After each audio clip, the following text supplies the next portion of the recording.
আল্লাহ এক, তিনি ছাড়া কোনো মাবুদ নাই।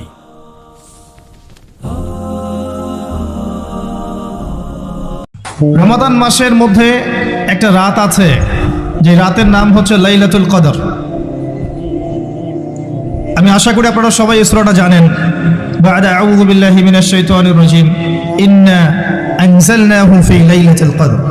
নিশ্চয়ই আমি কোরআনকে নাজিল করেছি লাইলাতুল কদরে, ভাগ্য রজনীতে। ওয়া মা আদরাকা মা লাইলাতুল কদর। হে নবী মুহাম্মদ সাল্লাল্লাহু আলাইহি ওয়াসাল্লাম, আপনি কি জানেন লাইলাতুল কদর কি জিনিস? লাইলাতুল কদরি খায়রুম মিন আলফি শাহর। লাইলাতুল কদর হচ্ছে হাজার মাসের চাইতে উত্তম। এখানে গাণিতিকভাবে ব্যাখ্যা করতে যাবেন না 1000 মাস সমান সমান কত বছর হয়, ব্যাপারটা এমন নয়। এখানে আধিক্য বোঝানো হয়েছে। হাজার হাজার মাস ইবাদত করলে যে নেকি হয়, এক রাত ইবাদত করলে সে নেকি হয়ে যাবে ইনশাআল্লাহ। এই রাতে কি হয়? স্পেশাল তানাজ্জালুল মালাইকাতু ওয়ার রূহ। এই মাসে আল্লাহর পক্ষ থেকে আল্লাহর ফেরেশতারা নেমে আসেন। কোথায় নেমে আসেন? পৃথিবীতে। তাদের সর্দার হিসেবে থাকেন জিবরাইল আলাইহিস সালাম। তানাজ্জালুল মালাইকাতু ওয়ার রূহু ফিহা বিইذনি রাব্বিহিম। আল্লাহর রবের আদেশে তারা এই কাজটা করেন। মিন কুল্লি আমর, প্রত্যেকটা বিষয়ের ফয়সালা হয় এই রাতে। আপনার আমার তাকদীর লেখা হয়েছে আসমান জমিন সৃষ্টির 50,000 বছর আগে। আপনার আমার তাকদীর লেখা হয়েছে আসমান জমিন সৃষ্টির 50,000 বছর আগে। আল্লাহ পাক সমস্ত সৃষ্টির তাকদীর লিখেছেন প্রথম দফায়। দ্বিতীয় দফায় তাকদীর লেখা হয়েছে যখন আমার আপনার রূহ আমাদের মায়ের গর্ভে ছিল 4 মাস 10 দিন বয়স। ওই সময় আল্লাহর পক্ষ থেকে ফেরেশতা আসেন, এসে লিখে দেন তার হায়াত, তার রিজিক, সে সৌভাগ্যবান না দুর্ভাগ্যবান। এরপর রূহটাকে ফুঁকে দেন, বাচ্চা নড়াচড়া শুরু করে। এর আগ পর্যন্ত পেটের মধ্যে বাচ্চা নড়াচড়া করে না। যখন রূহটা ফুঁকে দেওয়া হয় তারপর থেকে বাচ্চা নড়াচড়া শুরু করে। দ্বিতীয় দফায় তাকদীর লেখা হয়। এরপরে তৃতীয় দফা লেখা হয় এই লাইলাতুল কদরে, যে আগামী 1 বছর কি হবে, আপনি কি করবেন। অর্থাৎ 1 বছরের বাজেট প্রণয়ন করা হয় প্রত্যেক লাইলাতুল কদরে। তানাজ্জালুল মালাইকাতু ওয়ার রূহ ফিহা বিইذনি রাব্বিহিম মিন কুল্লি আমর। এই রাতের আরেকটা বৈশিষ্ট্য হচ্ছে সালামুন হিয়া হাত্তা মাতলাইল ফজর। ফজর পর্যন্ত এই রাতে শান্তি শান্তি শান্তি শান্তি প্রশান্তি বজায় থাকে। এই রাতে আপনি যে দোয়া করবেন, যে কোনো দোয়াই করবেন, যদি আপনার রিজিকটা হালাল হয় ইনশাআল্লাহ কবুল হয়ে যাবে। যে কোনো দোয়া। এই রাতে যারা ইবাদত করে দাঁড়িয়ে দাঁড়িয়ে, তাদের চতুর্দিকে ফেরেশতারা সমবেত হন, তাদের দোয়ায় তারা শরীক হন, তাদের জন্য দোয়া করতে থাকেন। ঠিক তখনই দেখবেন মুমিন বান্দার চোখ দিয়ে টপ টপ করে পানি পড়া শুরু হয়েছে। আপনি ফিল করতে পারবেন যে আপনার দোয়া আল্লাহ কবুল করছেন। এই রাতের ইবাদতকে 1000 মাস দিয়ে গুণ করলেও কখনো সমান হবে না। একটা রাত ইবাদত করলে আপনি হাজার হাজার মাসের নেকি পাচ্ছেন। এই সুযোগটাকে ছেড়ে দেওয়া যায়? কবে এই রাত স্পেসিফিকলি বলা যাবে না 27 তারিখেই, স্পেসিফিকলি বলা যাবে না যে 21-এর রাতেই, 23-এর রাতেই বা 25-এর রাতেই। নির্দিষ্ট করে বলার কোনো সুযোগ নাই। নবী সাল্লাল্লাহু আলাইহি ওয়াসাল্লাম লাইলাতুল কদর পেয়েছেন এবং ওই রাতে বৃষ্টি হচ্ছিল। তিনি সেজদা করছেন, তার কপালের মধ্যে মসজিদে নববীর যে মাটি আছে এই মাটির কাদা লেগেছিল। তখন কিন্তু মসজিদ টাইলস ফিটিং ছিল না। মাটির মসজিদ থেকে নবী সাল্লাল্লাহু আলাইহি ওয়াসাল্লাম বিশ্ব পরিচালনা করেছেন। আর আমাদের এখন তাজমহলের মতো মসজিদ, হেদায়েতের কোনো হও নাই এখানে। এটা আখিরুজ জামানের সাইন, মসজিদগুলো হবে চাকচিক্যময়, হেদায়েত শূন্য। হাদিস একদম স্পষ্ট আছে, মসজিদ হবে চাকচিক্যময় কিন্তু হেদায়েত শূন্য। ইভেন দেখবেন নামাজ পড়ছে মুসল্লি, পাশে হই হুল্লা করছে। দিনের কথা আলোচনা হলে বা নামাজ পড়লে, কেউ কোরআন তেলাওয়াত করলে আদবের সাথে যে পাশে শোরগোল করতে হয় না, এটাও এখন বুঝাতে হয়। বুঝাতে গিয়ে যদি আপনি এই আয়াত তেলাওয়াত করেন, লাহুম কুলুবুন লা ইয়াফকাহুনা বিহা, কিছু মানুষকে আল্লাহ পাক কলব দিয়েছেন বোঝে না। ওয়া লাহুম আযানুন লা ইয়াসমাউনা বিহা, কিছু মানুষকে আল্লাহ পাক কান দিয়েছেন শোনে না। ওয়া লাহুম আ'য়ুনুন লা ইউবসিরুনা বিহা, কিছু মানুষকে আল্লাহ পাক চোখ দিয়েছেন দেখে না। উলাইকা কাল আনআম, এরা আনআমের মতো। বাল হুম আদাল, বরং তার চাইতেও নিকৃষ্ট। তখন কিছু মানুষের ইগোতে লেগে যায়। তো আচরণ কিন্তু এমনই। কোরআন যেখানে তেলাওয়াত করা হচ্ছে নবীর হাদিসের কথা বলা হচ্ছে, সেখানে উঁচু স্বরে কথা বলা জায়েজ নেই। নামাজ পড়ছে একজন ব্যক্তি, সে আল্লাহর সাথে সরাসরি কথা বলছে, তার পাশে কথা বলা জায়েজ নেই। এমনকি নামাজরত ব্যক্তির পাশে কোরআন তেলাওয়াত করাও জায়েজ নেই। কথা কি বুঝতে পারছেন? একজন ব্যক্তি নামাজে দাঁড়িয়েছে, আল্লাহর সাথে কথা বলছে, পাশে আপনি কোরআন তেলাওয়াত করতে পারবেন না জোরে জোরে, মনে মনে করতে হবে। করতে চাইলে মনে মনে করতে হবে। অনেক সময় মসজিদের ভিতরে দেখবেন নামাজ পড়া হচ্ছে, শোরগোল করছে। নবী সাল্লাল্লাহু আলাইহি ওয়াসাল্লাম বলেছিলেন, আখিরুজ জামানে, তিরমিজিতে আছে হাদিসটা, আখিরুজ জামানে ইসলামের নামটুকু থাকবে, ইসলামের প্রকৃত বিষয়গুলো থাকবে না। কোরআনের মাসহাফ থাকবে, যে মাসহাফ, কোরআনের মাসহাফটা থাকবে, এর শিক্ষাগুলো থাকবে না।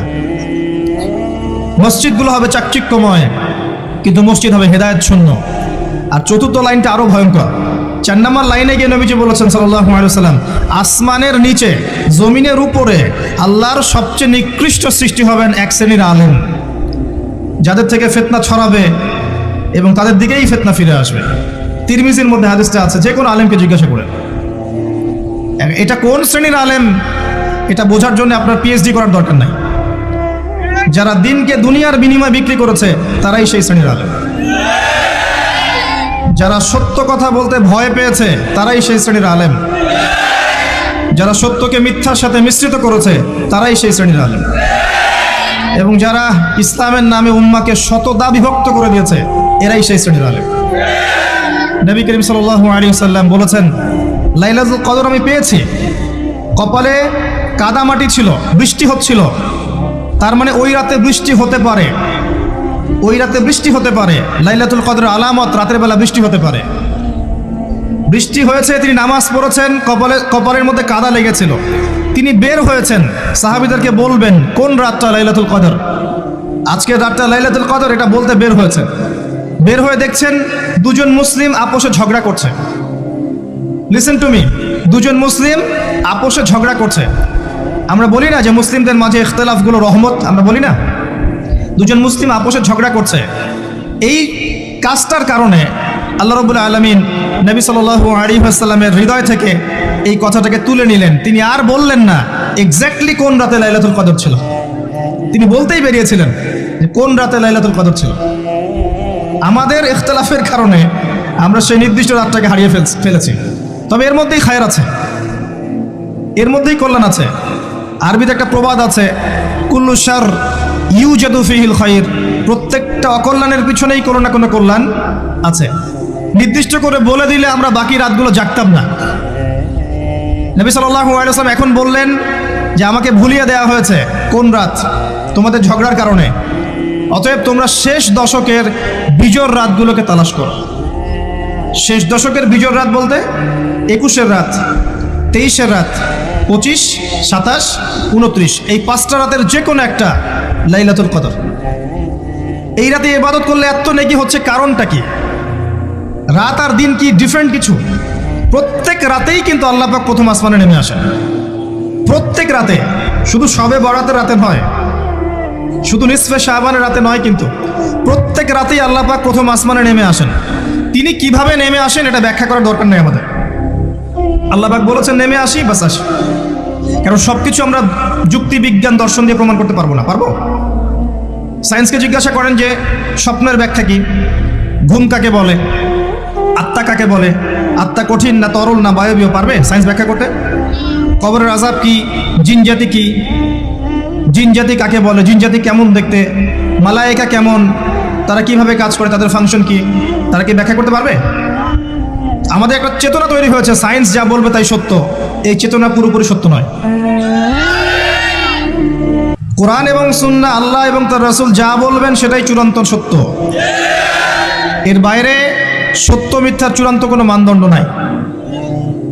হ্যাঁ, সায়েন্সের ভিত্তি আমরাই দিয়েছি, এটা অমুসলিমরা দেয়নি, এর ভিত্তি মুসলিমরা দিয়েছে। পরবর্তীতে এরা এর উপর ঘষা মাজা করেছে।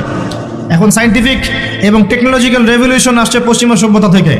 এই সভ্যতার ধারক বাহক ছিলাম আমরা। সভ্যতা এদের দ্বারা শুরু হয়নি, সভ্যতা নবীদের দ্বারা শুরু হয়েছে। তো সবকিছু সায়েন্স দিয়ে ব্যাখ্যা করা যাবে এমন নয়, কারণ সায়েন্সের সীমাবদ্ধতা আছে, আল্লাহর জ্ঞানের কোনো সীমাবদ্ধতা নাই। তো আল্লাহ নেমে আসেন, ব্যাস নেমে আসেন। নেমে এসে আল্লাহ পাক কি বলেন? আল্লাহ পাক 3টা কথা বলেন। রাতের শেষ অংশ, রাতকে ভাগ করেন। যদি 6টার সময় রাত শুরু হয়, রাত কিন্তু রাত 12টায় শুরু হয় না, সূর্য ডুবে গেলেই রাত শুরু হয়, এটাই ইসলাম। এখন 6টা থেকে আপনি এই 5টা পর্যন্ত সময়টাকে 3 ভাগে ভাগ করেন। শেষের অংশ ধরে নেন যে 1টা থেকে 5টা, কথার কথা আমি এস্টিমেট করলাম, এই সময়টুকুতে আল্লাহ রাব্বুল আলামিন কাছে নেমে আসেন প্রথম আসমানে, অর্থাৎ তার রহমত নিকটবর্তী হয় এবং তিনি আহ্বান করতে থাকেন 3টা জিনিস।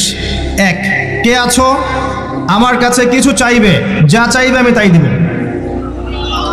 2, কে আছো আমার কাছে ক্ষমা চাইবে, আমি তোমাকে মাফ করে দেব। 3, কে আছো আমাকে ডাকবে, আমি তোমার ডাকে সাড়া দেব।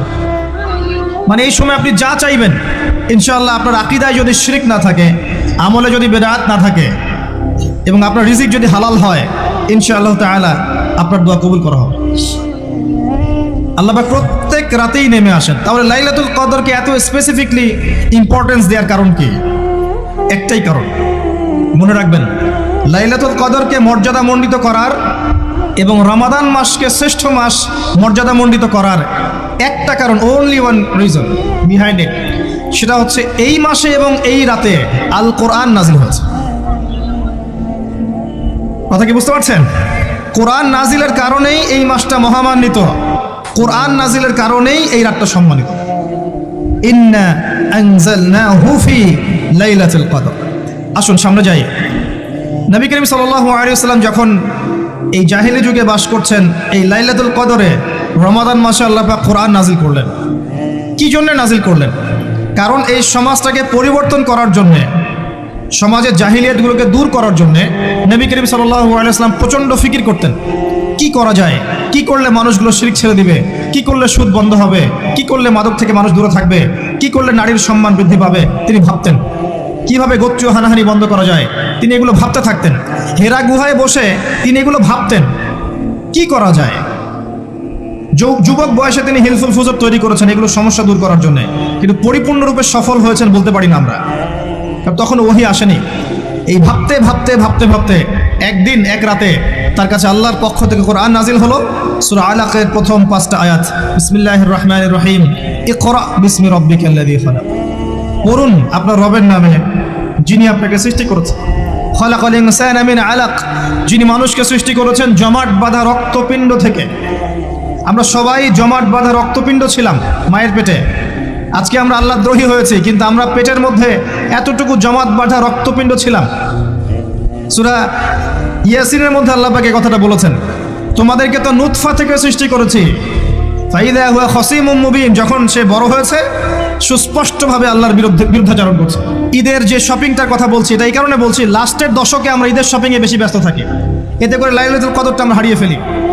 লাস্টের দশক আমরা হয় ইতিকাফ করবো, না হলে বাসায় নামাজ পড়বো, পরিবারবর্গকে নিয়ে রাত জাগবো। পারা যাবে ইনশাআল্লাহ? তারাবির নামাজ তো পড়বোই ইনশাআল্লাহ জামাতে। এবং আপনি 20 পড়েন আর 8 পড়েন, আপনি নামাজের কোয়ালিটিটাকে ভালো করার চেষ্টা করেন, নামাজের কোয়ালিটিটাকে বেস্ট করেন। ধীরে ধীরে তেলাওয়াত করেন, ধীরে ধীরে রুকু সেজদা করেন, নামাজটাকে এনজয় করেন, সময় নিয়ে, টাইম নিয়ে, 2 ঘন্টা সময় লাগুক, 3 ঘন্টা সময় লাগুক, এনজয় করে নামাজ পড়েন। আল্লাহ পাক তৌফিক দান করুন। এরপর শেষ রাতে আবার ওঠেন, পরিবারবর্গকে নিয়ে নামাজে দাঁড়ান, একসাথে জামাত করে নামাজ পড়েন, পরিবারে নফল নামাজ পড়েন, বাসায় বরকত হবে ইনশাআল্লাহ।